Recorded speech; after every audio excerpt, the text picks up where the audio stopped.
மிஷின்ல துணி போட்டனா ஆ. அப்படியே கரை ஒட்டி ஒட்டி வருதுண்ணா, மண்ணு மாதிரி அப்படியே. துணி க்ளீன் ஆகணும்னு மிஷின்ல போடுறோம். ஆனா, அந்த மிஷின்ல இருக்க அழுக்கே திருப்பி துணியில ஒட்டிக்கிட்டே இருக்கு.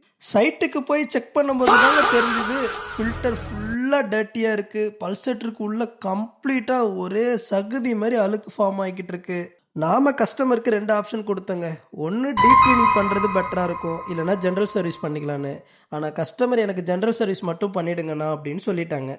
ஃபில்டர்ல இருக்க அழுக்கு, ட்ரம்ல இருக்க அழுக்கு எல்லாத்தையுமே ஜெட் பம்ப் செட் பண்ணி கம்ப்ளீட்டா வாஷ் பண்ணி எடுத்துட்டோம். ட்ரம்ல இருக்க அழுக்க வாஷ் பண்ணும்போது அவுட்லெட் ஓஸ்ல எவ்வளவு அழுக்கு வருது பாருங்களேன். பிஃபோர் ஆஃப்டர் டிஃபரன்ஸை நீங்களே பாருங்க. ரிமூவ் பண்ண எல்லா பாட்டையும் பக்காவா அசம்பிள் பண்ணிட்டு மிஷினுக்கு ஃபைனலாக ஃபோம் வாஷ் பண்ணி அவுட்புட்டாக கஸ்டமர்கிட்ட கொடுக்கும்போது கஸ்டமர் செம்ம ஹாப்பிங்க. நல்லா இருக்குண்ணா. வாட்டர் ஃப்ளோவும் பக்காவாக இருந்ததுங்க. இப்போது வாஷிங் மிஷின் க்ளீன் ஆயிடுச்சு. ஆனால் இவ்வளோ அழுக்கு எப்படி சேர்ந்ததுன்னு தெரியுமா?